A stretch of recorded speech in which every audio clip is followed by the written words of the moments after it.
దేవునికి స్తోత్రం. హల్లెలూయా.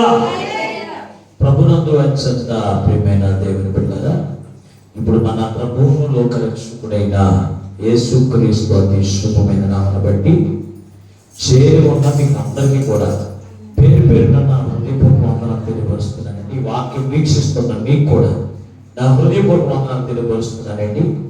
దేవుని మహాకృపలు మరొక పర్యాయము దేవుని సన్నిధిలోనికి నడిపించబడి దేవుని స్తుతించే గొప్ప వాక్యమును, దేవునితో సహవాసం చేసే కృపను అపరిశుద్ధాత్మ దేవుడు మరొకసారి మనందరికి ఇచ్చినందుకు మనం ఎంతగానో ప్రభువుని బట్టి స్తుతించవలసిన వారమే ఉన్నాం, అలాగే కనపరచవలసిన వారమే ఉన్నాం. ఏదేమైనప్పటికీ ఈనాటి దేవుని యొక్క వాక్యముగా ఒక మాట మీకు జ్ఞాపకం చేయడానికి నేను ఇష్టపడుతున్నానండి. ఈనాటి దేవుని యొక్క వాక్య ధ్యాన నిమిత్తము పరిశుద్ధ గ్రంథముల నుండి ఆది కాండము 26వ అధ్యాయము 12వ వచనాన్ని దేవుని వాక్యముగా మనం నేర్చుకుందాం. ఇస్సాకు ఆ దేశమందున్న వాడే విత్తనము వేసి ఆ సంవత్సరం 100 ఫలము పొందెను. యెహోవా అతన్ని ఆశీర్వదించెను కనుక ఆ మనుష్యుడు గొప్పవాడాయెను. అతడు మిక్కిలి గొప్పవాడగు వరకు క్రమక్రమముగా అభివృద్ధి పొందుచు వచ్చెను. అతనికి గొర్రెలు ఆస్తియు గొడ్డెల ఆస్తియు దాసుల గొప్ప సమూహము కలిగినందున ఫిలిష్తీయులు అతని యందు అసూయపడిరి. చిన్న ప్రార్థన చేసుకుని వాక్యాన్ని నేర్చుకుందాం.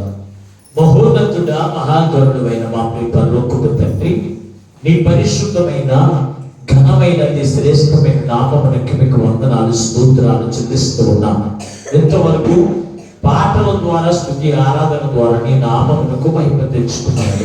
కొద్ది సమయం నీ విలువైన వాక్యమును ధ్యానం చేస్తూ ఉండగా అవి కూడా అయోగ్యనన్ను నీ సిలువ చోటను మరుగుపరిచి నీ ఆత్మతో నింపి అయ్యా చేరి ఉన్న అందరికి కావలసిన నీ మాటలు మీ పక్షము నిలబడి దాసును అభిషేకించి నీ దాసుల ద్వారా మాకు అందిస్తూ ఉండగా వెనకకు చెవి గ్రహించగల మనసు, లోబడి అనుసరించి నడిచే మనసు మాకు అందరికీ దయచేయమని మా ప్రభువు రక్షకుడైన యేసు నుండి ప్రార్థించమని కొనుచున్నాము పరమ తండ్రి, ఆమేన్. ప్రభునందు అత్యంత ప్రియమైన దేవుని బిడ్డలారా, చదవబడిన వాక్య భాగముల నుండి ఈ రోజున ప్రభు మనతో మాట్లాడుతున్నటువంటి వాక్యపు మాట ఏమై ఉన్నది అంటే కనుక, నీవు ఇస్సాకు వలె ఆశీర్వదించబడ కోరుకుంటున్నావా అనే మాట ద్వారా ఈ రోజున ప్రభు మనతో మాట్లాడుతున్నాడు. ఇస్సాకును దేవుని చేత ఆశీర్వదించబడి గొప్పవాడిగా ఎంచబడ్డాడు. అటువంటి ఆశీర్వాదం మన యొక్క జీవితంలో కావాలి అంటే ఈ రోజున పరిశుద్ధ గ్రంథంలో నుంచి ప్రభు మనతో మాట్లాడుతున్నటువంటి వాక్యపు మాట, ఇస్సాకు వలె నువ్వు ఆశీర్వదించబడ కోరుచున్నావా అనే మాట ద్వారా ఈ రోజున ప్రభు మనతో మాట్లాడుతున్నాడు. మనము ప్రతి ఆదివారం ప్రతి శుక్రవారం కూడా ఈ నెలంతా కూడా ఒక ఆశీర్వాదకరమైన మాటలు మనము ధ్యానం చేస్తూ వస్తూ ఉన్నాం. ఈ నూతన సంవత్సరంలో మనము ఆశీర్వదించబడి గొప్పవారిగా ఉండాలి అంటే మన యొక్క జీవితాలు ఎలా ఉండాలి అనేటువంటి పాఠాలు మనం నేర్చుకుంటున్నాం. అలాగే ఈ రోజున కూడా ఒక శ్రేష్టమైనటువంటి అంశం ద్వారా ప్రభు మనతో మాట్లాడుతున్నాడు. ఈ మాట ఎవరి గురించి రాయబడి ఉందంటే కనుక, ఇస్సాకు ఆ దేశమందు ఉన్నవాడే విత్తనం వేసి ఏం చేశాడంట, 100 ఫలము పొందిన వాడిగా ఉన్నాడు. ఆ సంవత్సరం 100 ఫలము పొందాడు. ఆ దేవుడు అతనికి తోడై ఉన్నందున, దేవుడి యొక్క ఆశీర్వాదం అతని మీద ఉన్నందున అతను క్రమక్రమముగా అతను ఏం చేస్తాడంట, వర్ధిల్లుచు అభివృద్ధి చెందుతూ గొప్పవాడైపోయాడు. ఈ రోజున మనమందరం కూడా గొప్పవారిగా ఉండాలని కోరుకుంటాము తప్ప దరిద్రులుగా ఉండాలని ఎవరు కూడా కోరుకోరు. అసలు ఆశ అనేది ఉండదు. దేవుని బిడ్డ, ఈ నూతన సంవత్సరంలో దేవుడు కూడా మనల్ని గొప్పవారిగా చూడడానికి ఇష్టపడుతున్నాడు. దేవునికి స్తోత్రం. అంటే మనము గొప్పవారిగా ఉండడం దేవునికి మహిమ, అంతేకాని మనము దరిద్రులుగా దీనులుగా ఉండడం దేవునికి మహిమ కాదు. దేవుని బిడ్డ, అలాగే ఇక్కడ ఇస్సాకు గురించి అక్కడ రాశాడు. ఇస్సాకు దేవుడు అతనికి తోడై ఉన్నాడు. దేవుని ఆశీర్వాదం అతని మీద ఉన్నందున అతనికి గొడ్లాస్తి ఏంటి, గొర్రెలాస్తి ఏంటి, సమస్తమును కూడా అతను ఎలా ఉన్నాడు తెలుసా, దీవెనకరంగా ఉన్నాడు. అంటే దేవుడి ఆశీర్వాదం లేకపోతే మనకి ఇవన్నీ కూడా కలిగి ఉంటామంటే ఉండలేమిడి దేవుని బిడ్డ. ఆ దేశమందు ఉన్నవాడే అతడు విత్తనము వేసి 100 ఫలము పొందాడు. అంటే అతడు ఇక చేతి పనిని కూడా దేవుడు ఏం చేస్తున్నాడంట? ఆశీర్వదిస్తున్నాడు దేవుని బిడ్డ.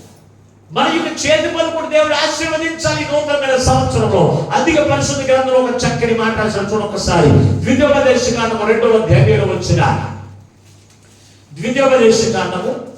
2వ అధ్యాయం 7వ వచ్చిన మీ చేతి పనులన్నిటిలోనూ నీ దేవుడని యెహోవా ఆశీర్వదించెను.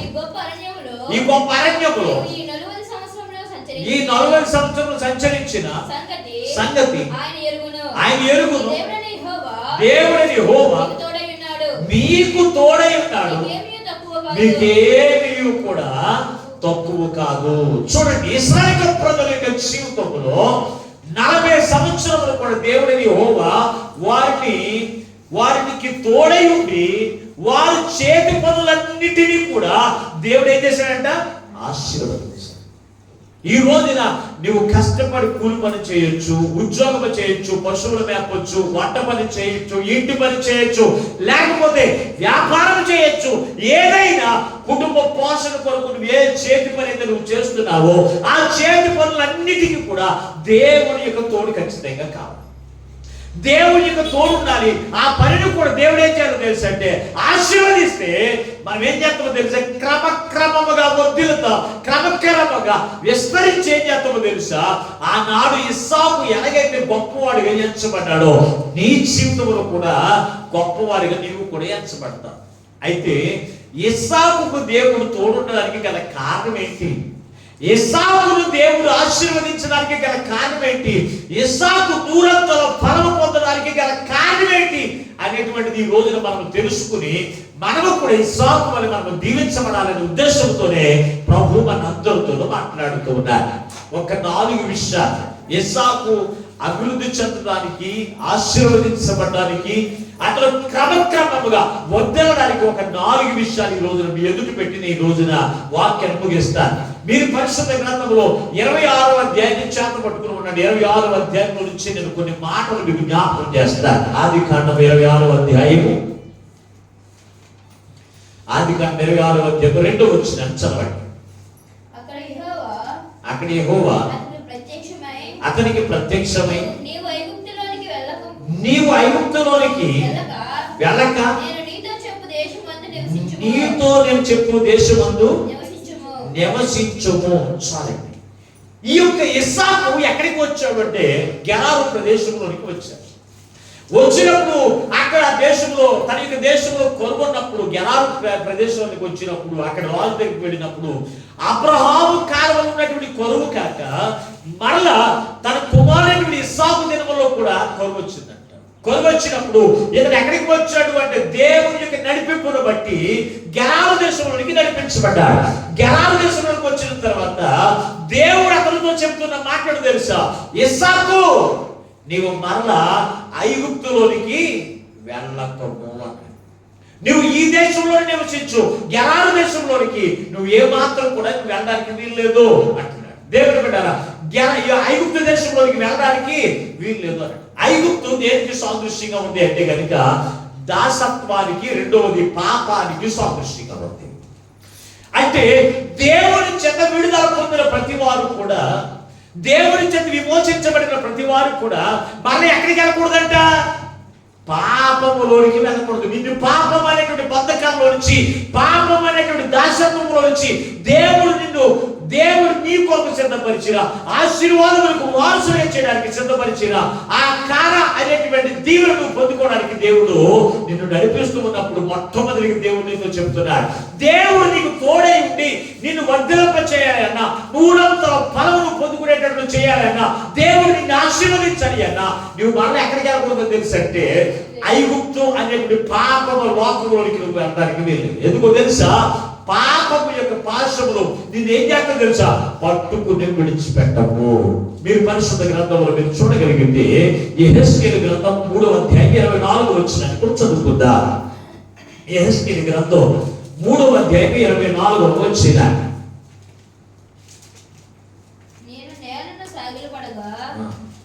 యెహెజ్కేలు గ్రంథము 3వ అధ్యాయము 24వ వచనం. నేను నేలను సైకిల్పడగా ఆత్మ నాలో ప్రవేశించి నన్ను చక్కగా నిలబెట్టెను. తరువాత యెహోవా నాతో మాట్లాడి ఇలాగ సెలవిచ్చెను, నరపుత్రుడా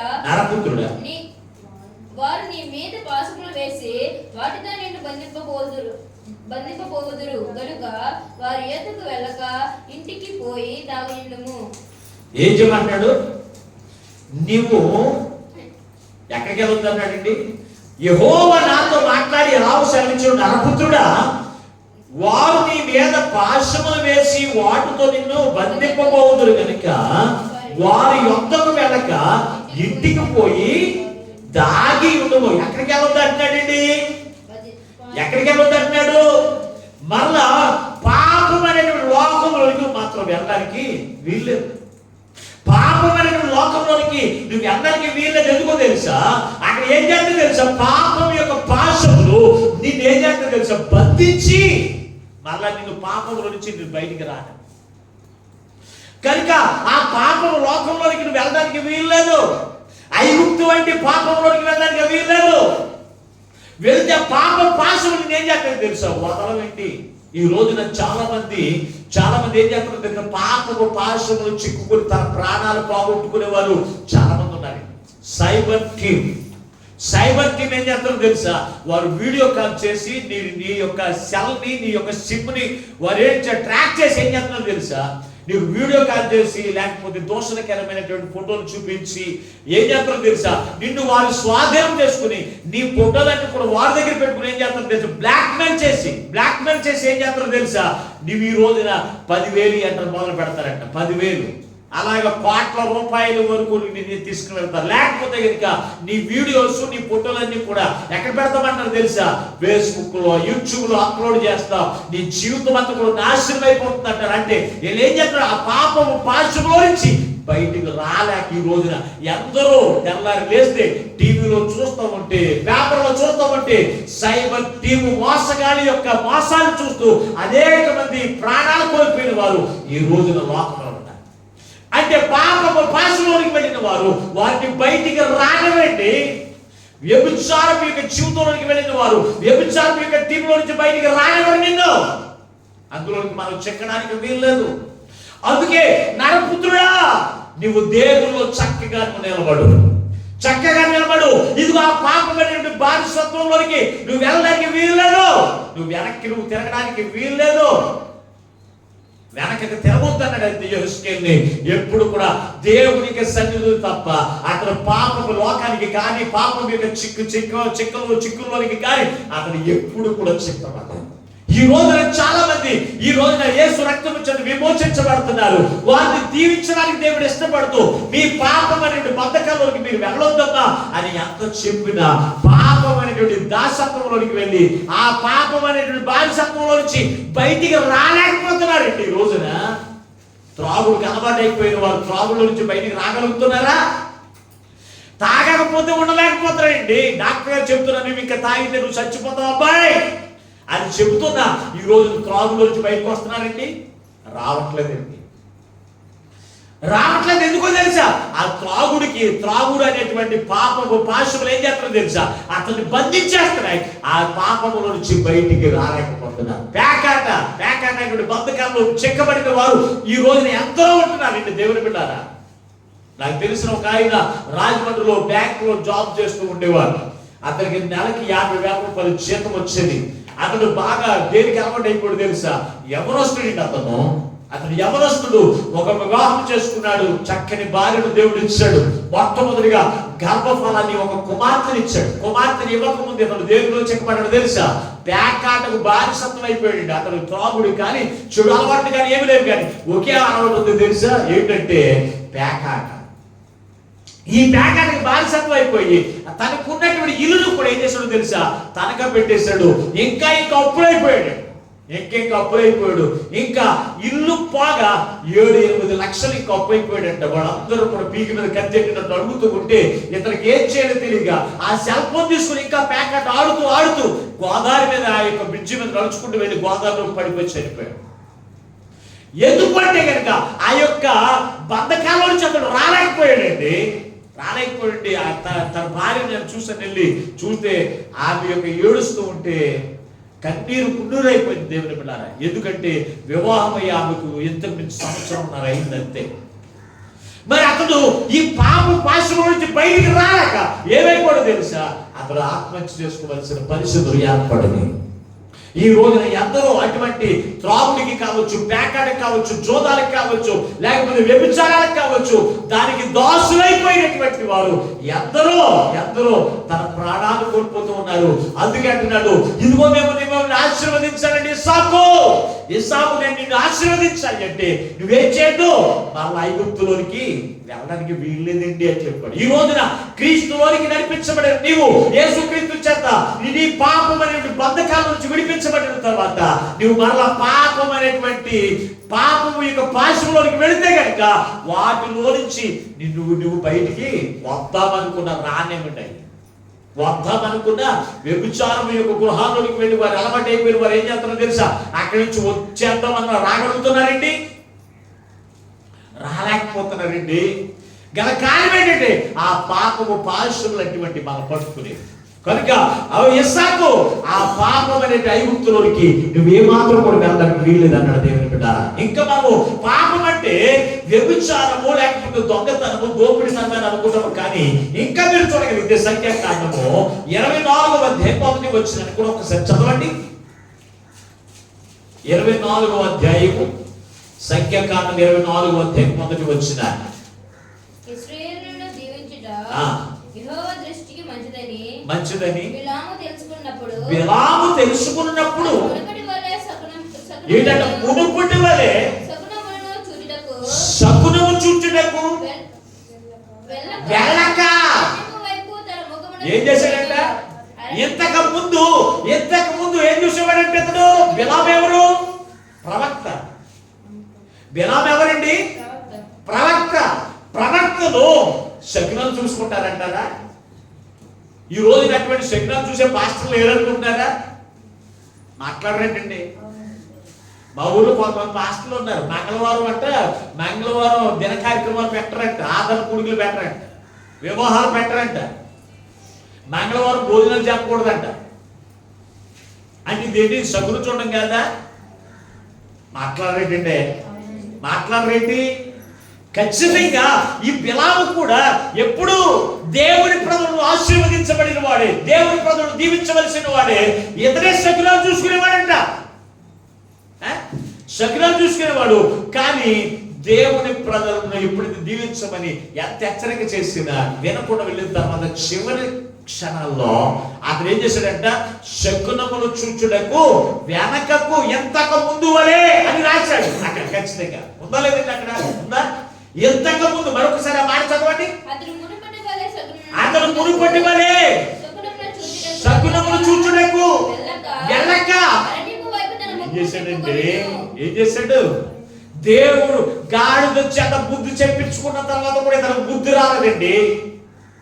ఈ రోజున దేవుని ఎరగని ప్రజలు సేవకులు బుద్ధి చెప్పేవాళ్ళు చాలా మంది ఉన్నారు. ఈ రోజు ఉన్నారు. వెనక్కి తిరగడం, పాపమైనటువంటి బాధ్యతలోకి వెళ్ళమంటే శకునాలు చూసుకోవడం కూడా నువ్వు ఎక్కడ ఉన్నట్టు, పాపంలోకి వెళ్ళినట్టే. శకునం. నువ్వు గృహప్రవేశం చేసుకోవాలన్నా, వివాహం చేసుకోవాలి అన్నా, లేకపోతే కనుక మూలరాజు కార్యక్రమాలు చేసుకోవాలి అన్నా, ఏది చేయాలన్నా నువ్వు ఎక్కడికి వెళ్తున్నావు, మరలా వెనక్కే. ఎంతకు ముందు క్రీస్తు చేత విమోచించబడక ముందు ఎలాగైతే పంతులు గారి దగ్గరికి వెళ్ళావో,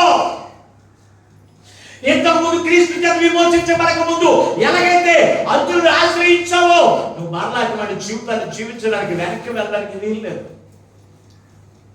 అందుకే దేవుడు యెహోవా ఇస్సాకుతో మాట్లాడుతూ ఉన్నాడు, ఇదిగో ఇస్సాకు, నువ్వు మరలా వెనక్కి ఐగుప్తు దేశంలోకి వెనక్కి నువ్వు తిరగడానికి వీల్లేదయ్యా. నేను నిన్ను ఆశీర్వదించాలి అంటే, నేను నీకు తోడై ఉండాలి అంటే, నేను నిన్ను ఆశీర్వదించాలంటే, ఊరంతలో ఫలము చేత నిన్ను నింపాలి అంటే, నీకు వర్ధిల్లింపు జీవితం కావాలి అంటే నువ్వేం చేయకూడదు, మరలా నువ్వు వెనక్కి వెళ్ళవద్దు అంటున్నాడు. నువ్వు వెనక్కి తిరుగుతూనే ఉంటావు. ఎప్పుడు చూసినా ఈ బిలాము వల్ల శకునాలు చూసుకుంటావు, ముహూర్తాలు పెడతా ఉంటారు. ముహూర్తం పలానా 9ంటికి 10ంటికి అర్ధరాత్రులు ముహూర్తాలు. పంతులు గారు ఎలా చెప్తారో మీరు నడుచుకోవడం, మన పాస్టర్ గారు కూడా అలాగే నడిపిస్తారు. మీరు అలాగే నడిపించేటువంటి భక్తులు లేరా? ఉన్నారండి. మా ఆయన గారు మారలేదండి. మీరు ఏమనుకోకుండా అదే టైం రండి, మధ్యరాత్రి 1 గంటకి రండి. మధ్యరాత్రి 1 గంటకి రావాలా? దెయ్యాలు తిరిగే వేళల్లో. అంటే ఇది వెనక్కి తిరగమంటే ఇది పాపము కాదని అనుకుంటున్నారా? ఈ పాపము పాశములు కాదనుకుంటున్నారా? దేవుని బిడ్డలారా, నువ్వు ఇంకా వెనక్కి జీవితాన్ని చూసుకోవడానికి వీలేదు. ఆనాడు ఇశ్రాయేలు ప్రజలు దేవుడి చేత విమోచించబడిన తర్వాత ముందుకు తీసుకుని వెళ్తా ఉంటే దేవుడు పరలోక భాగాన్ని ఇస్తే ఏమంటారు తెలుసా? ఇదిగో మేము ఐగుప్తులో ఉన్నప్పుడే బాగుండేది, అక్కడ చేపల మాంసం దొరికేది, చేపల మాంసం దొరికేవి, ఇప్పుడేంటి చవిచలము లేని ఆహారం లభిస్తున్నావేంటి అని దేవుడు సొనుక్కునే వారు ఎందరో ఉన్నారు. దేవుడు మనం వెనక్కి తిరగడానికి వీల్లేదు, వెనక వాటిని జ్ఞాపకం చేసుకోవడానికి కూడా వీల్లేదు. ఈ రోజున వెనక వాటికి ఈ రోజున తిరగని వారు చాలా తక్కువండి. క్రీస్తు చేత విమోచించబడిన తర్వాత మన వెనక జీవితం పాపం పాశంలోనికి వెళ్ళని వారు, అంతేకాదు సకినాలు చూసుకోకుండా వెనక తిరగనటువంటి వారు చాలా తక్కువ ఉంటారు. 100కి 10 మంది 20 మంది తప్ప మిగిలిన వారందరూ వెనక తిరుగుతూనే ఉంటున్నారు. దేవుని కూడా అవి పాపము పాశములు కాదని అనుకుంటున్నారా? దేవుని బిడ్డ ఆలోచన చేయండి. మా వెనక్కి తిరగడానికి వీల్లేదు. ఇస్సాకుతో దేవుడు మాట్లాడుతున్నాడు, ఓ ఇస్సాకు, నువ్వు వెనక్కే మా ఐగుప్తులోనికి వెళ్ళడానికి వీల్లేదు, ఈ దేశమందులు స్థిరంగా నిలువన్నాడు. అంటే దేవుని యొక్క మందిరంలో స్థిరంగా నిలిచిన మనకి ఉండాలి అన్నాడు దేవుడు కూడా. ఈ రోజు నడవగలుగుతున్నామా? వెనక్కి తిరిగితే మన జీవితం ఏమైపోతాయి తెలుసా? వెనక్కి తిరిగితే ఏమైపోతాయి తెలుసా? లోతు యొక్క భార్య వెనక్కి తిరిగింది, మునుపటి వైపు వెనక్కి తిరిగింది. వెనక్కి తిరిగి ఏమైపోయింది? ఉప్పు స్తంభం అయిపోయింది. దేవుని బిడ్డలారా, నా పాత జీవితం అంతా ఎంతో ఆనందకరంగా ఉండేది. సొదొమ గొమొర్రా పట్టణం పెట్టుబడితో తెలుసా? డాన్సులకు సంబంధించింది. అదేంటో తెలుసా? డాన్సులకు సంబంధించింది. డాన్సులు అయితే ఎంత ఆనందపడిపోతారండి. ఈరోజు క్రిస్మస్ వచ్చింది, డాన్సుల్లో ఉన్న ఆనందం వాక్యంలో ఉంటుందండి, మన మొఖాల్లోనూ చెప్పరేంటండి. వాక్యం చెప్తే ఇదిగో ఒకసారిగా ఎంత బాగుందో వాక్యం అని చూడగలుగుతారా? అదే డాన్స్ అయితే ఒక్కళ్ళు నిద్రతో పట్టు, నిద్ర ఏమైపోతుంది అంటే. అలాగే ఇక్కడ ఈ లోతు యొక్క భార్య వెనక్కి తిరగొద్దని దేవుడు చెప్పినా అసలు వెనక్కి తిరగొద్దు. సొదొమ గొమొర్రా పట్టణం అంటేనే అది పాపానికి సాదృశ్యంగా కనపడుతుంది. మీరు అటువైపు తిరగొద్దు, మీరు దోతలు చెప్పినట్టుగా ముందుకు నడవండి అని చెప్తే వెనక్కి తిరిగి ఏమైపోయింది? చివరికి ఉప్పు స్తంభం అయిపోయింది. మరి అప్పుడైనా మనం బుద్ధి తెచ్చుకుంటామా? ఈ రోజు వెనక్కి తిరగొద్దని దేవుడు చెప్తూ ఉన్నా ఆనాడు సొదొమ గొమొర్రా పట్టణం గురించి లోతు భార్యకి అందరికి చెప్పినా వారు వినలేదు. ఆమె వినలేదు అంతే. విననటువంటి కుమార్తె ఏమైపోతుంది? ఉప్పు స్తంభం అయిపోయింది. దేవుని మీద వెనక్కి తిరగడానికి వీల్లేదండి.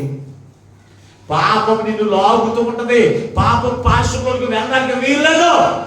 ఆశ చూపించి నిన్ను ఏం చేస్తే లాగుతూనే ఉంటది.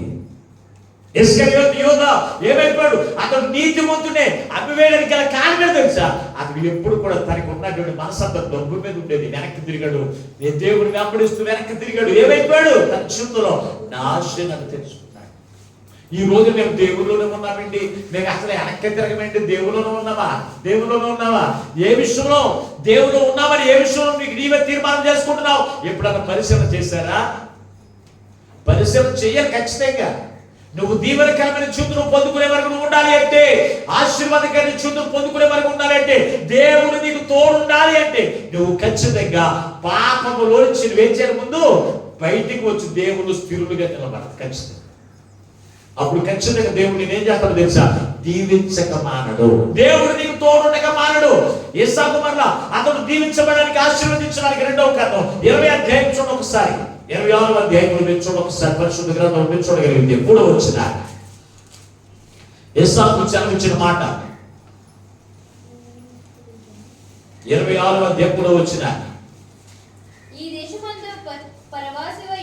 ఈ దేశమందు పరవాసివై ఉండుము, నేను నీకు తోడై ఉండి నేను నిన్ను ఆశీర్వదించేది. చూడండి ఈ మాట, ఇది అంతా కూడా ఇందాక మూలవచ్చు నుంచి వస్తున్న మాటలే, ఎక్కడికెక్కడికో తీసుకుని వెళ్ళట్లేదు. ఇస్సాకు ఆ దేశమందున్న వాడే, అతడు విత్తనం వేసి 100 ఫలము పొందిన వాడేను.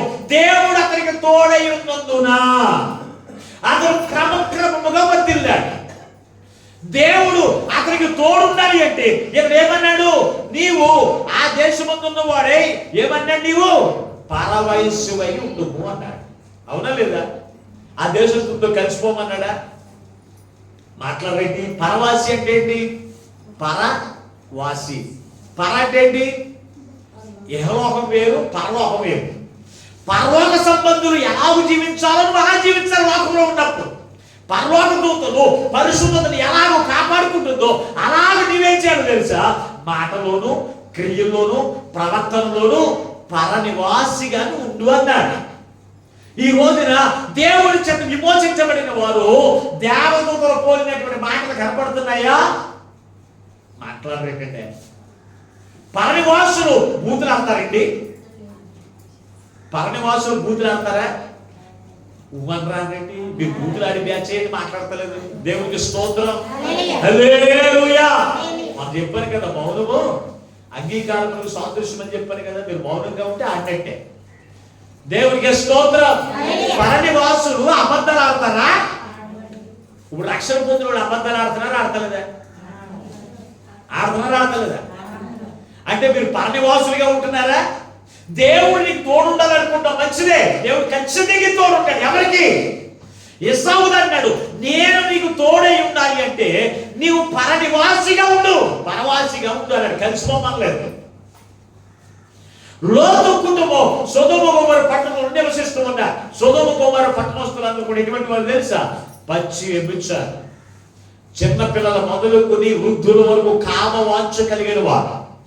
అటువంటి దూషకులు, అపహాస్యం చేసేవారు, హేళన చేసేటువంటి వారు, వారి మధ్యలో ఎవరు నివసించారు? లోతు కుటుంబం నివసించింది. మరి లోతు కుటుంబం పరవాసులుగా నివసించారు తప్ప సొదొమ గొమొర్రా పట్టణస్తులు నివసించారా? జీవించారా? మన చుట్టూ ఎంతమంది దేవుని ఎరగని ప్రజలు వారి యహ సంబంధమైన ఆలోచనతో ఉంటే మనము వారి వలె ఉంటే పరనివాసులుగా మనం జీవించినట్టు కాదు. ఇప్పుడు చెప్పండి, సంక్రాంతి పండగకి అందరూ పప్పలు కూడా మేము వండుకున్న వాళ్ళు చేతులెత్తండి. ఇప్పుడు ఇక్కడ ఉన్నవాళ్ళు అంటే అందరూ చేసిన పోను మనమే చేసేస్తా ఉంటాం. పరనివాసులుగా ఉంటాం మనం. క్రీస్తుని కలిగిన నీవు క్రిస్మస్ పండుగ రోజున నేను సంబరాలు చేసుకుంటానండి, పప్పలు వండుకుంటున్నానండి, అందంగా నేను శుభ్రంగా తింటున్నాను అన్న కూడా ఎవరున్నారు? ఆ క్రిస్మస్ పండగని చూడండి కొంతమంది. ఏం పండగ? క్రీస్తులోనికి రాకముందు ఇది వరకు పండగలు ఎలాగైతే ఆచరించావో అయ్యే చేస్తావు. ఇప్పుడు నువ్వు పరవశంగా ఉన్నావా? మరి ఈ నూతన సంవత్సరంలో ప్రభు మనకు ఎందుకు మాట్లాడుతాడో తెలుసా? దేవుడు మన ఆశీర్వదిస్తే మనకు ఆశీర్వాదం ఖచ్చితంగా ఉంటుంది. దేవుడు మనకు తోడే ఉంటే దేవుడికి ఆశీర్వాదం మనకు ఖచ్చితంగా ఉంటుంది. ఇస్సాకుకు దేవుడు తోడుండడానికి గల కారణం మొట్టమొదటి ఏంటి తెలుసా? ఒకటి, పాపంలోనికి వెళ్ళకుండా ఉండాలి. మొట్టమొదటి మనలో తిరిగి నా చేత విమోచించబడే నీవు కష్టాలు వచ్చినా, శ్రమలు వచ్చినా, వ్యాధులు వచ్చినా, బాధలు వచ్చినా, ఏమి వచ్చినా నువ్వు నాలో స్థిరంగా నిన్ను యోబు వలె వెనక తిరగడానికి వీల్లేదు అన్నాడు. అంటే ఈ రోజు మనం ఏం చేస్తున్నాం? మరలా వెనక్కి తిరిగి ఏం చేసుకుంటున్నాం? మనం దేవుడు తోడును పోగొట్టుకుంటున్నాం. అందుకే మనకి దేవుని యొక్క ఆశీర్వాదాలు మన యొక్క జీవితంలో కనపడట్లేదు. అందుకే ఈ నూతన సంవత్సరంలో ప్రభు మనతో మాట్లాడుతున్నాడు. సుమా, రెండవదిగా చూస్తే నీవు ఇదిగో పరవశమై ఉండుము, నేను నీకు తోడై ఉంటాను. ఆ గెరారు ప్రదేశంలో ఉండేప్పుడే మాట్లాడుతున్నాడు ఈ మాటలు. ఆ గెరారు దేశంలోనికి వచ్చినప్పుడే ఈ మాటలన్నీ ఎవరు చెప్తున్నాడు? దేవుడు ఏశావుకు చెప్తున్నాడు. దేవుడు విన్నారా? నువ్వు పరవశమై ఉండుము. పరవాసిగా మనం జీవిస్తే మన యొక్క జీవితాలు ఎలా ఉంటాయంటే మీరు చూడగలిగితే ఎంతలో ఒక్కడే కాదండి, ఏదైనా పరవాసిగానే జీవించారు. చూడొకసారి పరిశుద్ధ గ్రంథంలో హెబ్రీయులకు రాసిన పత్రిక అపోస్తలుడైన పౌలు హెబ్రీయులకు రాసిన పత్రిక 11వ అధ్యాయం 9వ వచనం.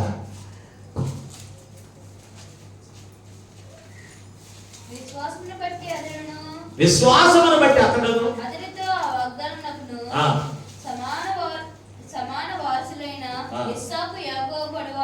ఇస్సాకు యాకోబు అను వారును గుడారములో నివసించుచు అన్యుల దేశములో ఉన్నట్టుగా దేశములో ఎవరున్నారంటే పరవాసులుగా ఉన్నారంటారా? ఇస్సాకుకు దేవుడు చెప్పిన విధంగానే అతను ఎలా జీవించాడు? అన్యుల దేశంలో ఉన్నట్టుగా, అన్యుల దేశంలో అన్యులతో కలిసిపోయినట్లుగా ఇప్పుడు ఎక్కడికి వచ్చేసాడు? దేవుడు చూపించిన గుడారం అంటే దేవుడి మందిరంలోకి వచ్చేసాడు. దేవుడి మందిరంలోకి వచ్చిన ఇతను ఇప్పుడు ఎలా జీవిస్తున్నాడు? దేవుడి మందిరంలో ఉన్న వాళ్ళందరూ ఎలా జీవించాలి? అన్యులు జీవించినట్టు జీవించాలా? దేవుడి గురించి తెలవకుండా ఇంతకు ముందు నువ్వు జీవించావు, మంచిదే, దానికి క్షమాపణ ఉంటుంది. తెలుసు కూడా నువ్వు జీవిస్తే దానికి క్షమాపణ లేదు. తెలియక చేసిన ప్రతి పాపం కూడా క్షమించబడుతుంది. తెలిసి నువ్వు పాపం చేసావంటే దానికి ఏమీ లేదు, క్షమాపణ లేదు. ప్రభువా, ఒక్కొక్కరు ఏం చేస్తారు? పాపం చేస్తూనే ఉంటారు, క్షమాపణ కోరుకుంటారు, మళ్ళా పాపం చేస్తారు. కొన్ని సంఘాల్లో ఇదివరకు కొన్ని సంఘాలు ఉండేవి. కొన్ని సంఘాలు అవి ఏం చేస్తున్నాడు తెలుసా? వారం అంతా చేసిన పాపాలన్నీ శుక్రవారం పాస్టర్ గారి దగ్గరికి వచ్చి చెవులో చెప్పాలి. ఒక్కొక్కడు వచ్చి ఈ వారం ఏ పాపం చేసావో ఎన్ని చెవులు చెప్తే ఆ పాస్టర్ గారు క్షమిస్తే పాపాలు క్షమించబడతాయి. అలా మళ్ళీ వారు ప్రతి వారం చెప్తుమే.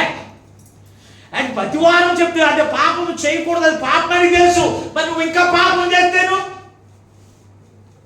అలాగే ఇక్కడ మనం చూస్తే యాకోబు ఇస్సాకు కూడా దేవుని గుడారంలో నివసించిన వారు ఏం చేశారంట? పరవాసులుగా జీవించారు. ఖచ్చితంగా ప్రభు చెప్పినట్లుగా వారు జీవించారు కనుక దేవుడు వారికి తోడై ఉన్నాడు. దేవుడు వారిని ఆశీర్వదించాడు. వారికి నూరంతల ఫలమును దయచేశాడు. ఈ రోజున నీ జీవితంలో కూడా దేవుడు నీకు తోడు లేకుండా ఇదిగో నీకు గొప్పడు అయిపోతుంది అనుకుంటావేమో. అసలు నీ వల్ల కాదండి. యెహోవా ఆశీర్వాదం ఐశ్వర్యం ఇచ్చును, నరుల కష్టం చేత అది ఎక్కువ కాదు అన్నాడు. సామెతల గ్రంథం 10:22 వచ్చినప్పుడు అంటే నువ్వు ఎంత కష్టపడినా దేవుని ఆశీర్వాదం లేకపోతే నీ కష్టార్జితం ఎక్కువే మాత్రం కూడా కాదు. ఖచ్చితంగా ఆ ఆశీర్వాదం నీకు కావాలి అంటే దేవుడు తోడు నీకు ఉండాలి. దేవుడు నీకు తోడుగా ఉండాలి అంటే నీవు చేయవలసిన పని తెలుసా? యేసు రక్తము చేత విమోచించబడిన నీవు పరవాసిగా నువ్వు జీవించాలి, పరనివాసిగా ఉండాలి. దేవతలు ఎలాగైతే ఆచి తూచి ఎంత చక్కగా మాట్లాడతాయండి. దేవదూతల భాష ఎంత బాగుంటుందండి. మన భాష ఎలా ఉంటుంది? చెవులంటే రక్తాలు వచ్చేస్తాయి. మళ్ళా నువ్వేం చేస్తావు? యేసు రక్తం వచ్చి విమోచించబడి నేను దేవుని ఒక కుమార్తెను అనుకుంటావు. అయితే నువ్వు ఎలా జీవిస్తున్నావు? పరనివాసిగా ఉంటున్నావా? అపోస్తలుడైన పౌలు ఎలా జీవించాడో తెలుసా? యేసు రక్తం చేత విమోచించబడక ముందు అతని జీవితం నేను దోషకుడను, నరహంతకుడను అన్నటువంటి అతడే యేసు రక్తం చేత విమోచించబడిన తర్వాత తన మాట తీరు ఎంత ఎలా మారిపోయిందో తెలుసండి. జాలితో, ప్రేమతో, క్షమించే గుణముతో, కనికరించే గుణముతో, జాలి చూపించే గుణముతో మారిపోయింది. ప్రతి మాట కూడా జాలిగా, ప్రేమతో ఎంతో చక్కగా మాట్లాడుతున్నాడు. ఈ రోజున మనం ఎలా మాట్లాడుతున్నా? పరనివాసులుగా ఉంటున్నామా? దావీదుకు దేవుడు తోడున్నాడంటే దావీదు కూడా ఎలా జీవించాడు అనుకుంటున్నారు? ఒక్కసారి పరిశుద్ధ గ్రంథంలో కీర్తన చూడండి. ఒకసారి 39వ కీర్తన 12 వచ్చానా? 39వ కీర్తన 12 వచ్చానా? యెహోవా నా ప్రార్థన ఆలకించుము, నా మొరకు చెవియొగ్గుము, నా కన్నీళ్లు చూచి మౌనంగా ఉండకము. నీ దృష్టికి నేను అతిథి వంటి వాడను, నా పితరులందరూ వలె పరవాసినై. ఎలాగంటున్నాడు దావీదు? పితరులు, ఇంతకు ముందు పితరులు ఎవరు? ఇతనికి పితరులు ఎవరు? ఎక్కడి నుంచి? ఇస్సాకు కానించి, యాకోబు కానించి. ఇలా పితరులు కాదు ఇతనికి. ఈ రోజు మన పితరుల వలె మనం అటువంటి సాక్షి ఇవ్వడానికి మనం కూడా ఉండాలి. పరనివాసులుగా మనం జీవించాలి. భూలోక సంబంధులుగా జీవించడం కాదు, భూలోక సంబంధులుగా కాదు, పరనివాసు. ఈ దేశము మనది కాదు, ఈ దేశము మనది కాదు. మన దేశము పరలోక రాజ్యము. ఆ పరలోక రాజ్యంలోకి ప్రవేశించడానికి నువ్వు ఆలోచన చేయాలి. ప్రతిదీ కూడా ఈ లోకంలో నువ్వేదో ఇదే స్థిరమైంది అనుకుని ఈ లోకదానికి గురించి నువ్వు ప్రయాసపడుతున్నావేమో. కాదండి. నీ ఆలోచనలు, నీ మాటలు, నీ క్రియలు అన్ని కూడా ఎలా ఉండాలో తెలుసా? పరలోక సంబంధమైన పరనివాసులుగా జీవించడం అంటే ఇస్సాకు పరలోక సంబంధిగా జీవించాడు కనుక దేవుడు అతనికి తోడై ఉన్నాడు. అతను విత్తనం వేస్తే నూరంతల ఫలమును అతనికి దయచేస్తాడు. అంతకంతకు అతను ఏం చేస్తున్నాడు? పరలోక సంబంధులకు జీవితే ఈ లోక సంబంధమై నువ్వు దేవుడు ఎవరు అనుకుంటున్నావేమో నువ్వు. పరలోక సంబంధులు నువ్వు జీవిస్తేనే దేవుడు నీకు తోడై ఉంటాడు ఖచ్చితంగా. పరలోక సంబంధులు నువ్వు నడుచుకుంటే దేవునికి తోడు, దేవునికి ఆశీర్వాదం నీకు ఎప్పుడు ఉండదు. దేవుని బిడ్డారా, పరలోక సంబంధులుగా క్రీస్తును పోలిన జీవితం నీకు లేకపోతే దేవుడు తోడు నీకు ఏమాత్రం కూడా ఉండదని ఖచ్చితంగా చెప్తున్నాను. దేవుడు నీకు తోడుండదు గాక అని ఒక ఫోటో పెట్టిన దేవుడు నీకు తోడుండిపోతాడు అనుకుంటున్నారా? ఉండడండి, ఖచ్చితంగా ఉండడు. దేవుడు నీకు తోడై ఉండాలి అంటే నువ్వు మరలా పాపములోనికి వెళ్ళడానికి వీలు లేదు. దేవుడు చేత విమోచించబడిన తర్వాత రెండవదిగా చూస్తే నువ్వు ఉండాలి, పరవాసిగా ఉండాలంటే దేవుడు పిల్లారా, పరనివాసిగా ఉండాలి. పరలోక సంబంధిగా నీ జీవితంలో ఉండాలి. వెలుగు సంబంధులుగా, చీకటి సంబంధులుగా నడుచుకోవడం కాదు, చీకటి సంబంధులుగా ప్రవర్తించడం కాదు, పరలోక సంబంధ నివాసులుగా నడుచుకోవాలి, మాట్లాడాలి. క్రియలు కలిగిన జీవితము నీలో ఉండాలి. అది లేకపోతే దేవుని యొక్క తోడు నీ జీవితంలో నువ్వు పొందుకోలేవు. అందుకే ఈ రోజు నా ప్రభు ఈ నూతనమైన సంవత్సరంలో ప్రభు మనతో మాట్లాడుతున్నాడు. దేవుని బిడ్డారా, దేవుడు మనకు తోడు ఉండాలని ఆయన ఇష్టపడుతున్నాడండి. ఆయన ఎల్లప్పుడూ మనకు తోడున్నాక ఇష్టపడుతున్నాడండి. ఈ రోజున తోడు లేక ఎంతమంది బాధపడుతున్నారండి? తోడు లేక ఎంతమంది బాధపడుతున్నారు? అయ్యో పలానా వాళ్ళ వల్ల నాకు కూడా తోడుంటే బాగుండదు, పలానా వాళ్ళ వల్ల నాకు తోడుంటే బాగుండదు, తోడు గురించి ఎంతో బాధపడుతున్నారు.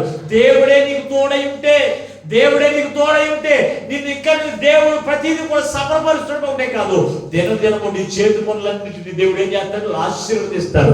ఈ రోజు నీ చేతి పని ఆశీర్వదించబడట్లేదంటే కదా కారణం ఏంటి? నువ్వు పరనివాసిగా నీ జీవితం ఖచ్చితంగా. అందుకే ప్రభు మనతో మాట్లాడుతున్నాడు. దేవుని బిడ్డారా, అబ్రహాము అలాగే జీవించాడండి. ఇంకా చదవడానికి సమయం సరిపోదు కానీ గుర్తించేస్తున్నాను. అబ్రహాము కూడా ఆదికాండంలో 23 ఇంటికి చదువుకోండి.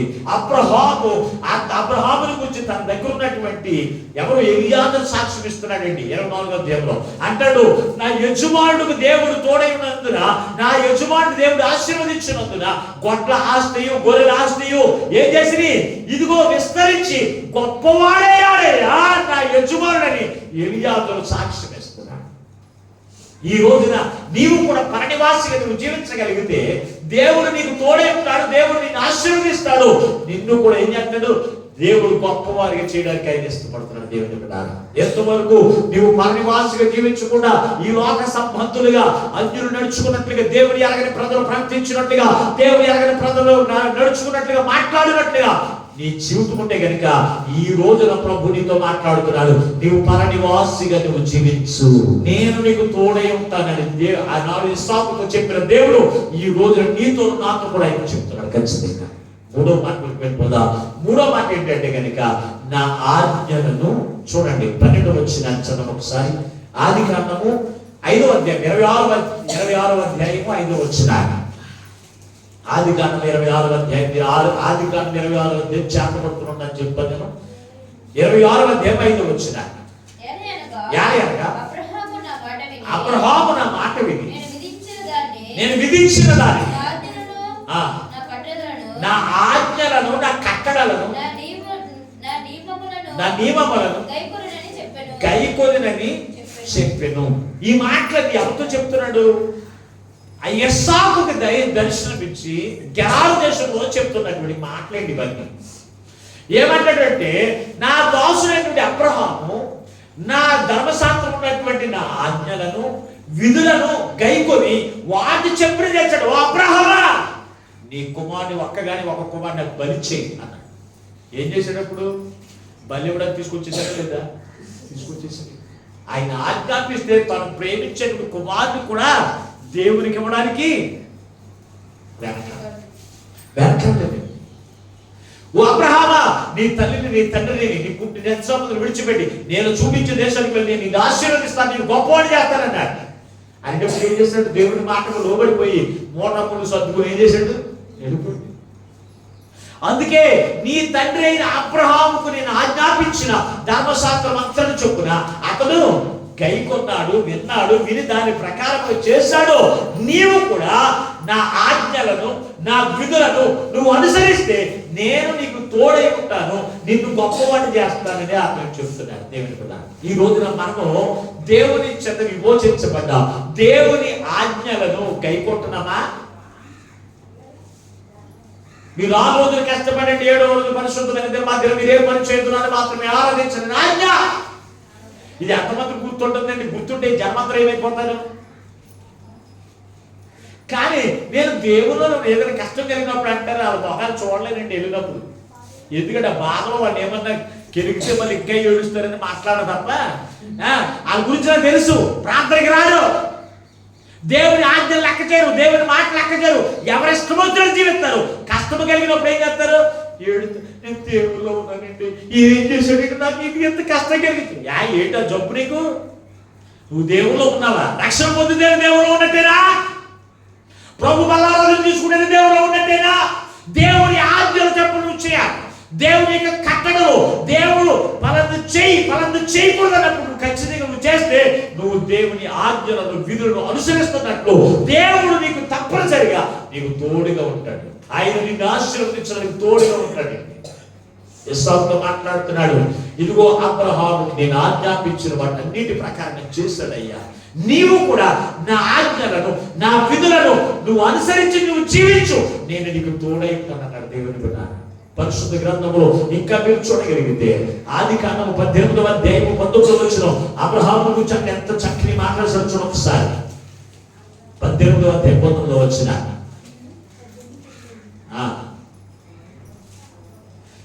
ఎట్లనగా యెహోవా అబ్రహామును గూర్చి చెప్పినది అతను కలగజేయనట్లు తన తర్వాత తన పిల్లలకు తన ఇంటి వారును నీతి న్యాయమును జరిగించినట్లు వారికి ఆజ్ఞాపించినట్లని యెహోవా మార్గమును గైకొనుటకును అతను తన వారికి ఆజ్ఞాపించినట్లు నేను అతను ఒక్కడే ఆజ్ఞలు అనుసరించడం కాదు. అబ్రహాము తన పిల్లలను కూడా ఏం చేయాలి? ఆచరించడం చేశాడు. మనం ఏం చేస్తామా? మనమే ఉన్నాం. దేవుని ఆజ్ఞలు మనం లెక్క చేయం. ఇంకా మన పిల్లలకి ఎలా నేర్పుతాం? ఎలా పోతున్నావా ఎల్లు, ఎలా పోతున్నావా ఎల్లు అంటాం అని ఆలయం పంపేసి మనం మొత్తం మందిరానికి. మన గురించి దేవుడికి ఎరగడ అబ్రహాము గురించి నేను ఎరుగుతున్నవాడు ఈ రోజున నీ గురించి నా గురించి ఆయన తెలవదంటారా? తెలిసింది, ఖచ్చితంగా తెలుసు. దేవుని యొక్క ఆజ్ఞలను విధులను అబ్రహాము అనుసరించడం ఒకటే కాదు, తన కుమారుడికి అదే నేర్పడి కనుక తన కుమారుడికి దేవుడు మాట్లాడుతున్నాడు, ఇదిగో నీ తండ్రి అయిన అబ్రహాము నా ఆజ్ఞలను విధులను గైకొని వాడు చెప్పిన చేస్తాడు కనుక నువ్వు కూడా చెయ్యన్నాడు. అందుకే అతను కూడా చేసాడు రక్షణానికి. అబ్రహాం తన కుమారుడికి నేర్పించాడండి. అబ్రహాం తర్వాత తన కుమారుడికి దేవుడు ఏం చెప్పడం చేయడం ప్రారంభించాడు. ఈ రోజు నువ్వు నేర్పుకోవడం నీ పిల్లలకి, నీ తర్వాత నీ పిల్లలకి ఏం నేర్పుతాడు? ఇప్పుడు చెప్పండి, మీతోనే అంతమైపోవడమా మందిరం? మీతోనే సంఘం అంతమైపోవడమా? మన ఉద్దేశాలు అయ్యేనండి, చెడు ఉద్దేశాలు మనతోనే అయిపోవాలనుకుంటాం అంతే. అందుకే మన పిల్లలు ఆగిపోయినా పర్వాలేదు, మనం మాత్రం దేవుడు రక్షణ పొందడానికి కనుక దేవుడు ఉన్నాను కనుక తప్పకుంటున్నాను అనేవాడు కొంతమంది ఉన్నారు. బాధతో వెంబడించేవారు.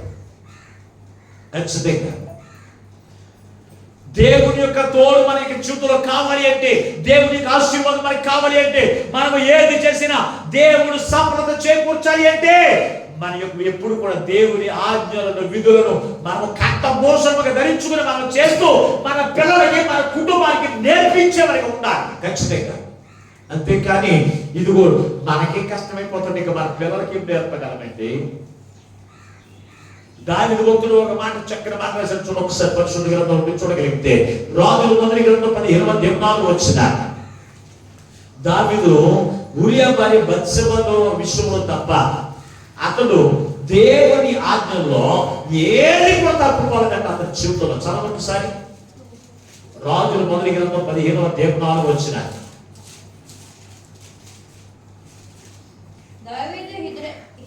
హిత్తీయుడైన ఉరియా సంగతి యందు ఉరియా భార్య సంగతి యందు తప్ప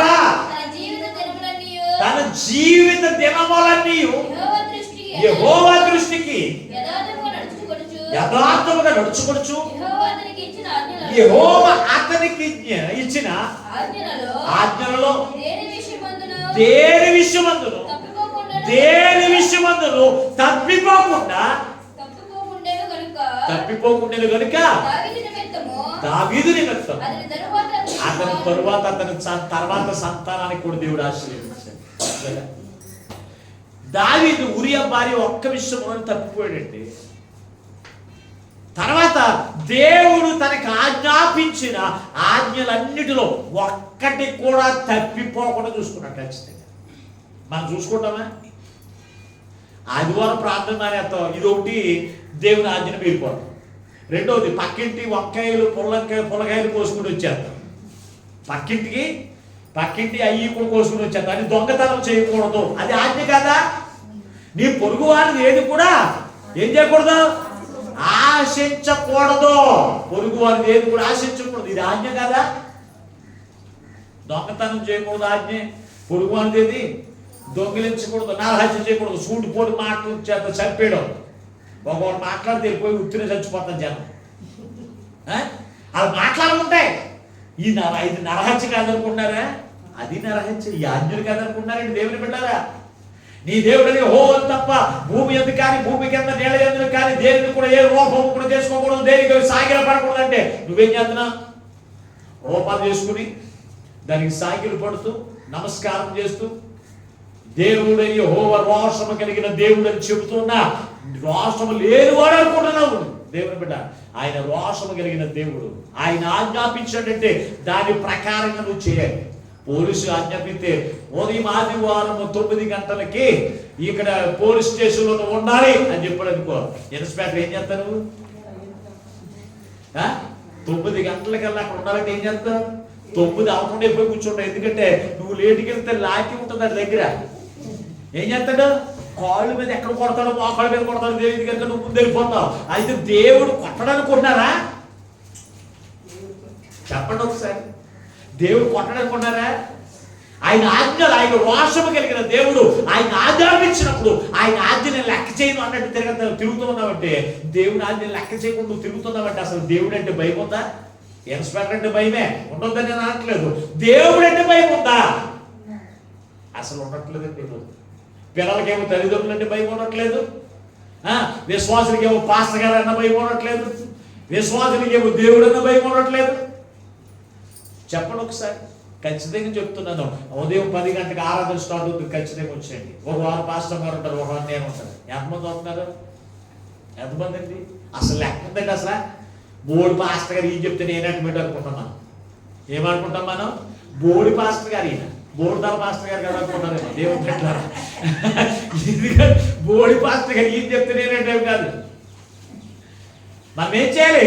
దేవుని ఆజ్ఞలను మనం జ్ఞాపకం చేసుకుని ఆజ్ఞల ప్రకారం ఏది తప్పిపోకుండా నువ్వు చూసుకుంటే ఈ సంవత్సరం దేవుడు నీకు తోడుంటాడు. దేవుడు నిన్ను ఆశీర్వదిస్తాడు. ఖచ్చితంగా ఆశీర్వాదం అక్కర్లేదండి. దేవుడితో నాకు అవసరం లేదండి. ఉన్న జీవితం ఎలాగ చచ్చిపోతే చచ్చిపోతాను అనుకునే బ్యాచ్ లేరనుకుంటున్నారా? ఉన్నారండి. దేవుడు తోడలేకపోయినా పర్వాలేదు, ఎలా జరిగితే అలా జరిగిపోతుంది, నాకే తెలిపోతాననేటువంటి కఠినమైన మనసు కలిగినటువంటి వారు నాతో మాట్లాడిన వారు ఉన్నారు. జాగ్రత్త అండి. దేవుడు నీకు తోడై ఉండాలంటే ఇస్సాకు, దేవా దేశం అంతా కరువై ఉందయ్యా, ఈ కరువు నేను పోషించబడాలి అంటే, నేను వర్తిల్లాలి అంటే, అయ్యా నువ్వు నాకు తోడు ఉండాలంటే ఏం చేయాలయ్యా అని దేవుడిని అడిగితే దేవుడు మొట్టమొదటి చెప్పిన మాట ఏంటి? అతను ఏమన్నాడు? నీవు మరలా ఐగుప్తులోనికి వెళ్ళొద్దు, పాపములోనికి వెళ్ళొద్దు అన్నాడు. రెండవదిగా అన్నాడు, ఇదిగో నువ్వు పరదేశమై ఉండువు, పరదేశమై ఉండువు అన్నాడు. మూడవది, నా ఆజ్ఞలను నా విధులను అనుసరించి నడుచుకో, నేను నీకు తోడై ఉంటాను అన్నాడు, నేను నిన్ను ఆశీర్వదిస్తాను అన్నాడు. చివరి మాట చెప్పి నేను వాక్యాన్ని ముగిస్తాను. చివరిగా ఇప్పుడు చదివిన వాక్య భాగంలో అక్కడ ఆదికాండం 26వ అధ్యాయము అక్కడ 12వ వచనం మరొకసారి చదవండి. ఇస్సాకు ఆ దేశమందున్న వాడే విత్తనము వేసి ఆ సంవత్సరం ఊరంతల ఫలము పొందెను. యెహోవా అతన్ని ఆశీర్వదించెను, ఆ మనుషుడు గొప్పవాడాయెను. చూడండి, 4వ మాట ఏంటంటే ఇస్సాకు ఏం వేశాడంట? విత్తనం వేశాడంట. ఏం వేశాడు? మాట్లాడేటంటే నోరు గట్టిది మీది, మీ చిన్న చిన్న నోర్లు కాదు. నాకన్నా బాగా మాట్లాడగలరు. ఈ వీధిలో దెబ్బలాడితే ఆ వీధికి వినపడుతుంది చివరికి. అది మైక్ లేకపోతే అంత గట్టి నోరు, స్వరాలు దేవుడు మంచి అందమైన స్వరాలు దేవుడు మీకు ఇచ్చాడు కనుక చక్కగా చెప్పండి నాకు. ఎస్సాకు ఏం వేశాడంట? విత్తనం వేశాడు. మనం కూడా ఏం వేయాలి? మనం కూడా ఏం చేయాలి? విత్తనం వేయాలి. విత్తనం అంటే ఏంటి? విత్తనం అంటే ఏంటి? బైబిల్లో చదువుతాం మనం, ఎందుకు లోకంలో మనం ఏమీ వెళ్ళక్కర్లేదు.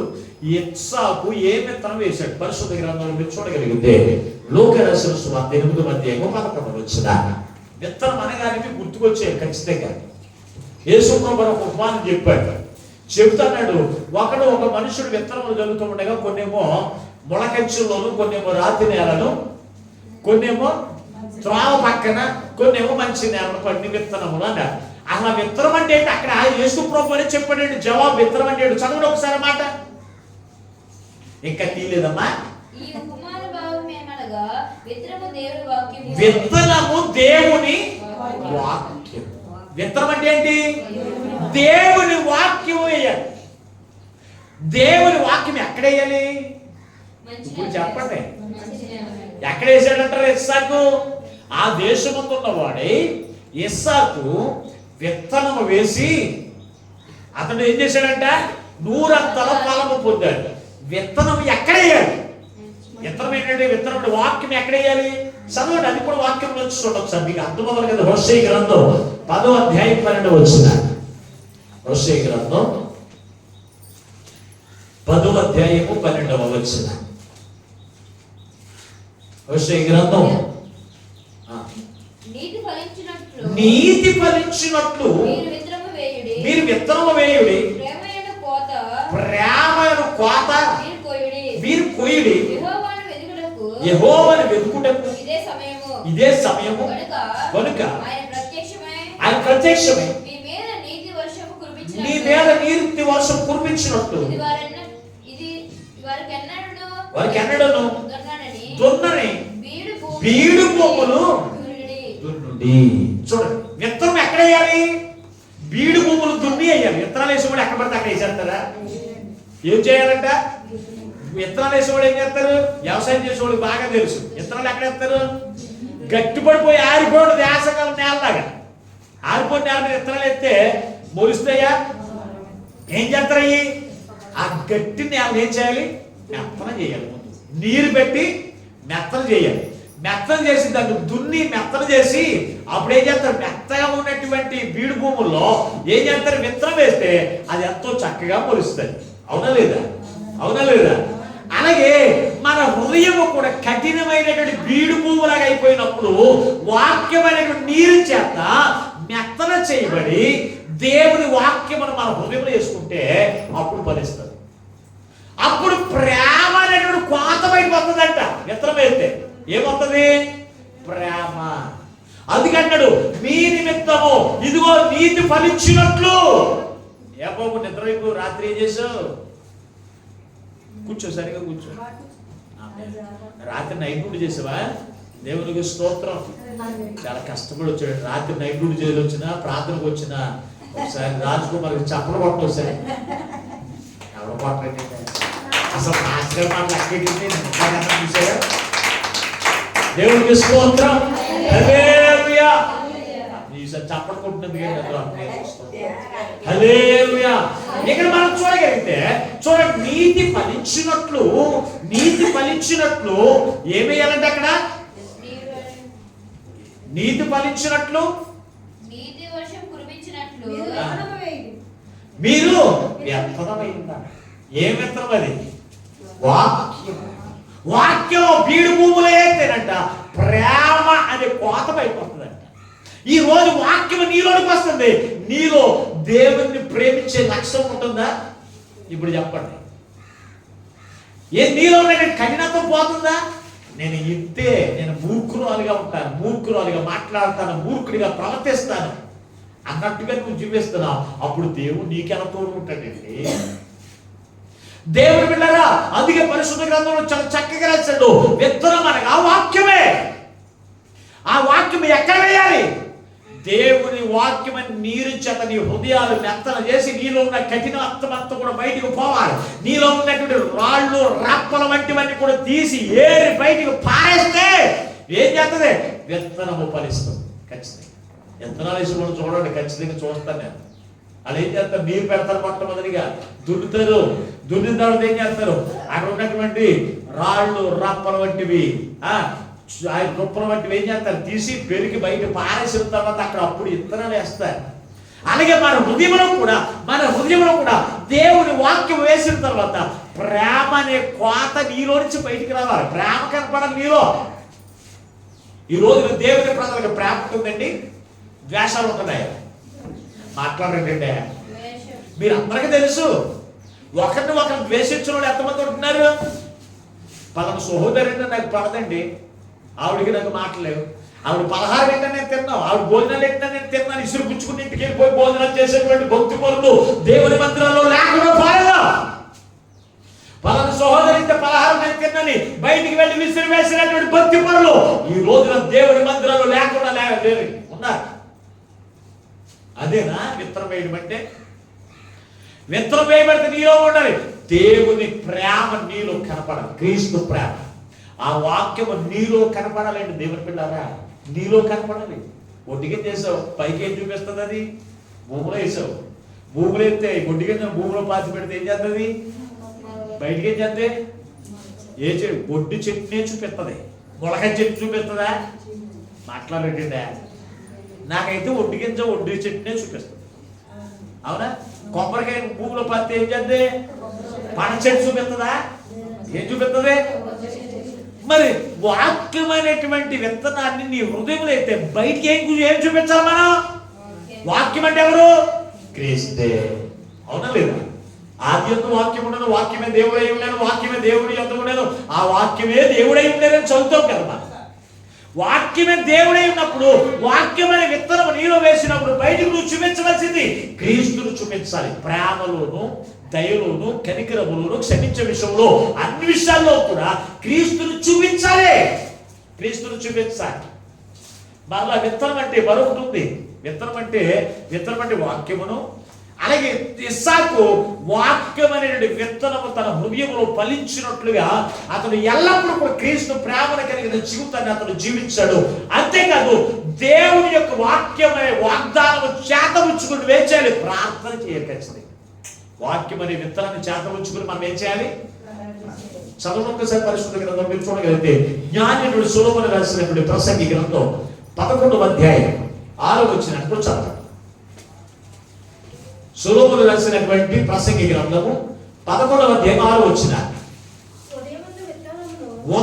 ఉదయమందు విత్తనమును అస్తమయమందును నీ చెయ్యి యొక్క విత్తుము, అది ఫలించును, ఇది ఫలించును,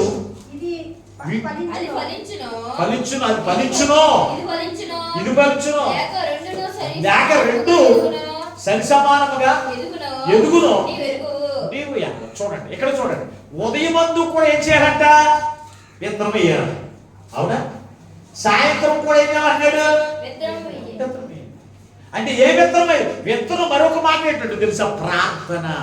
ఇస్సాకు పొలంలో వెళ్ళినా ఉదయం ఏంటి, మధ్యాహ్నం ఏంటి, సాయంత్రం కూడా పొలాన్ని కూడా ప్రార్థించే లక్షణాన్ని అతను కలిగి ఉన్నారు. ఈ రోజు మనం చేస్తామండి ప్రార్థన? చెప్పరేంటండి? మనం ప్రార్థన చేస్తామో? ఉదయం పొద్దున్నే లేచి నేను ప్రార్థన చేస్తానన్న వాళ్ళు ఇక్కడ భక్తి పోలు ఎవరి నుండి చేతులు ఎత్తండి. పొద్దున్నే లేచుకుంటున్నట్టు దాకట్టించేసుకున్న వాళ్ళు ఎవరి నుండి చేతులు ఎత్తండి. పొద్దున్నే లేచిన ప్రార్థన చేస్తానన్న వాళ్ళు చాలా తక్కువ కదా. లెగితమే 7ంటికి లేచి గబగబా బ్యాగించుకుని వెళ్ళిపోతారు స్కూల్కి పోతామని. మా స్వీట్కి గుర్తుకొచ్చినప్పుడు చేద్దాం. ఖచ్చితంగా నేను తిడుతున్నాను వెళ్ళిపోయి గబగబా వెళ్ళి మోకరించాను తప్ప నేను ఎప్పటికప్పుడు ఊరుకోనండి ప్రార్థన చేయకపోతే. నేను ఆల్రెడీ ముందు లేచి ఇలా ప్రార్థన చేసే టైంకి కిందకు వచ్చేస్తాను. ఖచ్చితంగా వచ్చినప్పుడు ఖచ్చితంగా ప్రార్థన చేయవలసిందే. నన్ను తిట్టుకున్నా లేదు ఒప్పుకున్నాను. అంతేగాని ఇదిగో ప్రార్థన విత్తనం వేసి విత్తనం మీద దేని గురించి చేయాలి? నువ్వు ఫలించాలి అన్నా, దేవుడు నీకు తోడై ఉండాలన్నా, నీ బిడ్డలకు దేవుడు తోడై ఉండాలన్నా, నీ కుటుంబం ఆశీర్వదించబడాలంటే విత్తనం అనే ప్రార్థన కూడా నువ్వు చేయాలి. ఖచ్చితంగా ఉదయం సాయంత్రం కూడా ప్రార్థన చేసి నువ్వు చూడు. పంట యజమాని ఏం చేస్తాడు? తోట యజమాని ఏం చేస్తాడు? నీరెడతాడు, దానికి నీరెట్టి పొద్దున్న సాయంత్రం పని లేకపోతే వెళ్ళిపోయి ఏం చేస్తాడు? నేను పొలం వెళ్తున్నాను, నేను పొలం వెళ్తున్నాను, టీ పెట్టా అంటాడు. టీ తాగేసేసి ఏం చేస్తాడంటారు? వెళ్ళి అక్కడ దాన్ని చూస్తాడు, వెళ్ళి అది అక్కడి నుంచి ఏమైనా చేస్తారా? పెద్ద పని ఉన్న వాళ్ళకి వెళ్ళిపోయి చూస్తాడు దాన్ని. ఎందుకు? ఆ చేను ఎలా ఫలిస్తుంది చూస్తాడా లేదా? దేవుడు కూడా వాక్యం అనే విత్తనం విత్తి నువ్వు ఫలిస్తున్నావు లేదు రోజు వచ్చి నీ మొహనానికి చూస్తాడు. ఆ విషయానికి తెలుసా? ఆదివారం ప్రార్థన అయిపోయింది, వాక్యం చెప్పారని చెప్పేసి కథలో దులుపుకుని వెళ్ళిపోతామని కాదు. ఆ వాక్యములు నువ్వేం చేయాలి? ఆ వాక్యం అనే విత్తనం నీ హృదయంలో ఉండాలి. నీ హృదయంలో ఆ వాక్యం అనే విత్తనం పట్టుకుని దేవునికి ప్రార్థన చేయి. దేవా, నేను నీకు తోడై ఉంటానన్నావు, నువ్వు నన్ను ఆశీర్వదిస్తానన్నావు. అయ్యా, నాకు తోడుండి నన్ను ఆశీర్వదించు, నా చేతి పని ఆశీర్వదించు. నువ్వు ప్రార్థన చేయగలిగితే ఇస్సాకుకు దేవుడు తోడై ఉండి ఇస్సాకును ఆశీర్వదించిన దేవుడు స్వార్థపరుడు కాదు. ఆయన అందరికీ సమానమే. ఇస్సాకైనా, అబ్రహామైనా, దావీదైనా, ఎవరైనా ఆయనకి సమానమే. కనుక దేవుని విన్నారా, ఇస్సాకు విత్తనం అనే విత్తనం విత్తి ఆ దేశమంతా అతనికి తోడై ఉండి ఏం చేశాడో తెలుసా? అతన్ని ఆశీర్వదించాడు. అతను క్రమక్రమముగా వర్ధిల్లాడు. దేవుని విన్నారా, ఈ రోజున ప్రార్థన అనే విత్తనం నీలో ఉందా? ప్రార్థన వాక్యము చేతబడుకున్న ప్రార్థన చేయాలి. నువ్వు ఖచ్చితంగా వాగ్దానాలను చేతబడుకున్న ప్రార్థన చేయాలి. అంతేగాని ఇదిగో నూతన సంవత్సరం మా పాస్టర్ గారు ఒక వాగ్దానం ఇచ్చాడు, ఆ వాగ్దానం చూసుకుని ఒకసారి పళ్ళికి తీసుకుని దాన్ని బైబిల్లో పెట్టేసుకుని మోహం దాచేసుకుని మళ్ళీ సంవత్సరం అయిందా చూడటానికి కాదు. దేవుడు నీకే వాగ్దానం చేత దేవుడు నిన్ను బలపరిచిన ఆ వాగ్దానం చూసుకుని దేవుడికి ప్రార్థన చేయి. దేవుడు నీకు తోడకపోవడం అప్పుడు అడగ. అందుకే అంటున్నాడు, ఫలిస్తుందో లేదో నువ్వు చూస్తున్నావు అంటున్నాడు. అందుకే ఉదయమున సాయంత్రం కూడా విత్తనాలు వేసి దాని ఫలింపు కొరకు మీరు చూడండి అన్నాడు. ఇస్సాకు విత్తనం వేసి దాని యొక్క ఫలింపు గురించి చూశాడు. కొంతమంది విత్తనం వేయకుండా ఫలింపు గురించి చూస్తారు. కొంతమంది సోమరపోతులు ఏం చేస్తారు? ఆ సోమరపోతులు పొలాన్ని చూడండి ఎలా ఉంటుంది? బీడు బారిపోయి ఉంటుంది, అక్కడ ముళ్ళ కంచెలు వేస్తూ ఉంటాయి, గడ్డి పొలిచిపోతాయి, బీడు భూములు వేసిపోతాయి. అక్కడ ఎందుకో తెలుసా? వెళ్ళి రోజు వెళ్ళి గొడ్డు మీద కూర్చుంటే విత్తనం వేయకుండా ఏమిస్తుంది? పంట ఇస్తుందా?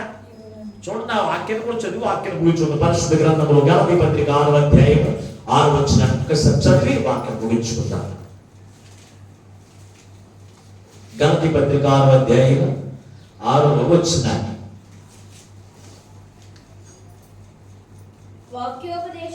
వాక్యోపదేశము పొందిన వాడు ఉపదేశించు వారికి మంచి పదార్థములన్నిటిలో భాగమియ్యవలెను.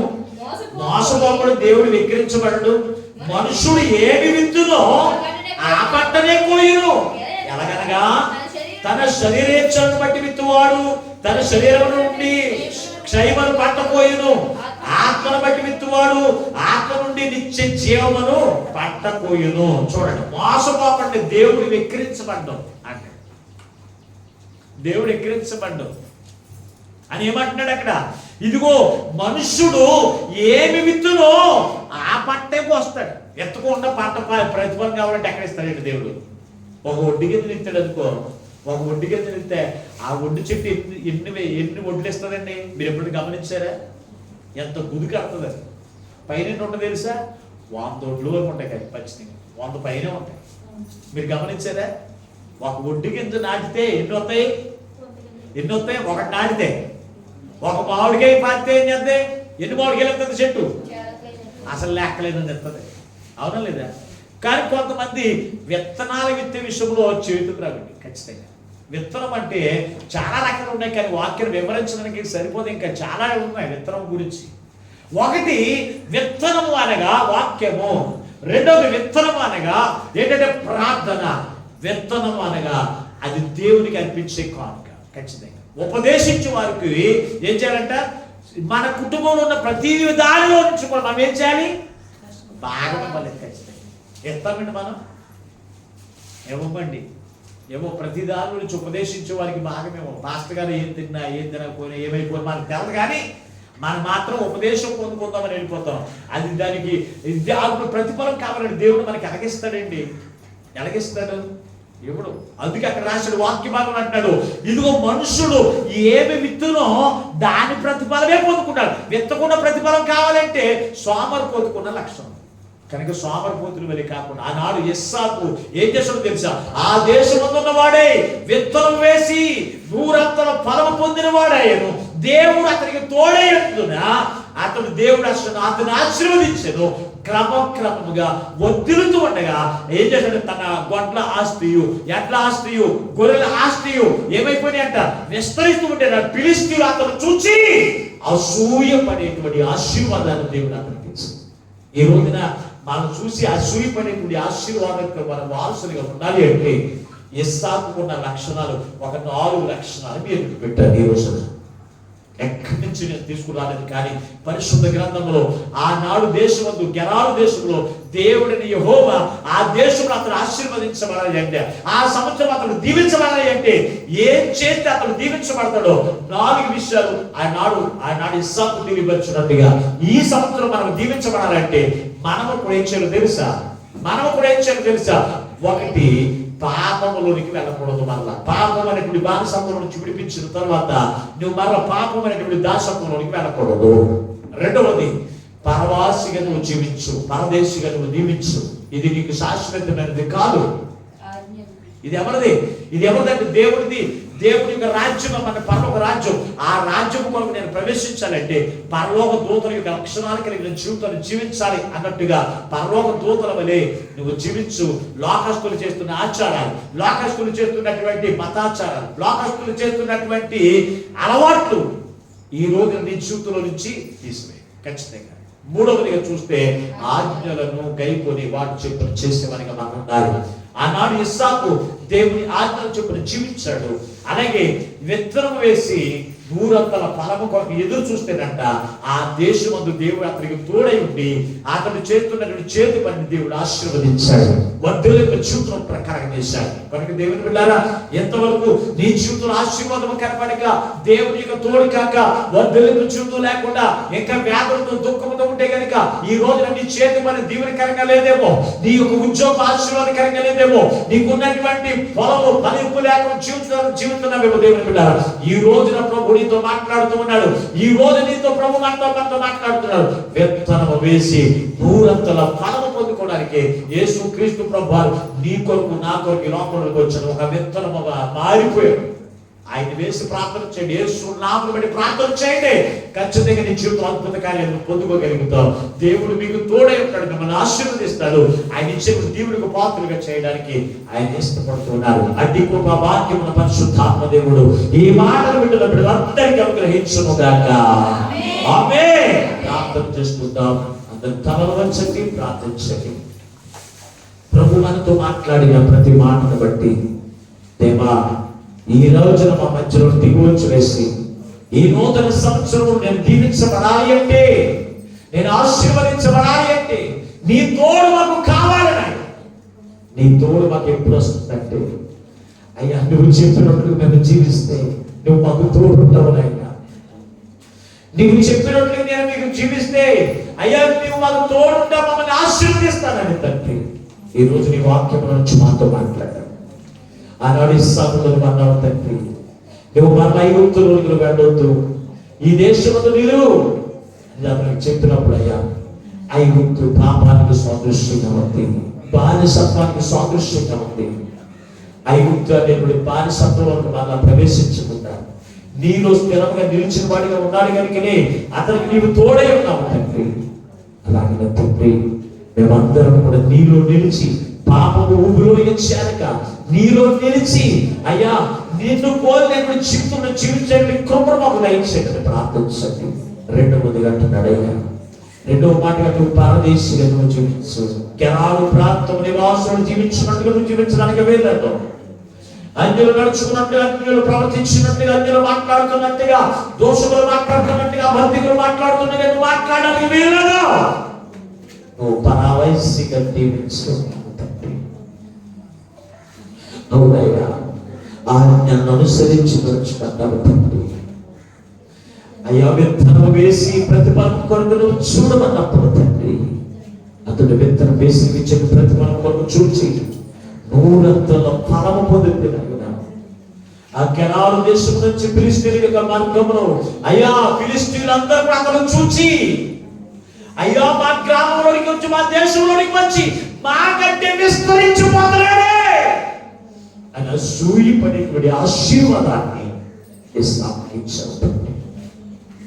ఆ ఆశీర్వాదం నాకు కావాలయ్యా, ఈ నూతనమైన సంవత్సరంలో ఆ ఆశీర్వాదం నాకు కావాలయ్యా అని ఎవరికి వారిని ప్రార్థన చేయండి. మహోన్నతుడు మహాకరుడమైన మా ప్రియపరలోకపు తండ్రి, నీ పరిశుద్ధ నామానికి వందనాలు. ఎంతవరకు నీ అమూల్యమైన మాటల చేత నీవు మాతో మాట్లాడాను. వ్యర్థమని నీ మాటలు ఏ బిడ్డలు వ్యర్థముగా విడిచిపెట్టకుండా ప్రతి హృదయంలో నీరు కట్టి ఫలింప చేసి నీవిచ్చేటువంటి తోడుకు, నీవిచ్చేటువంటి ఆశీర్వాదములకు వారసులుగా చేసి, నీవిచ్చేటువంటి గొప్పతనానికి కూడా వారసులుగా చేసి నిరంతరం నీ యొక్క ఆనందించే గొప్ప ధన్యతను ప్రతి ఒక్క బిడ్డను అనుగ్రహింపజేసి మీరు మహిమను పొందవాలి.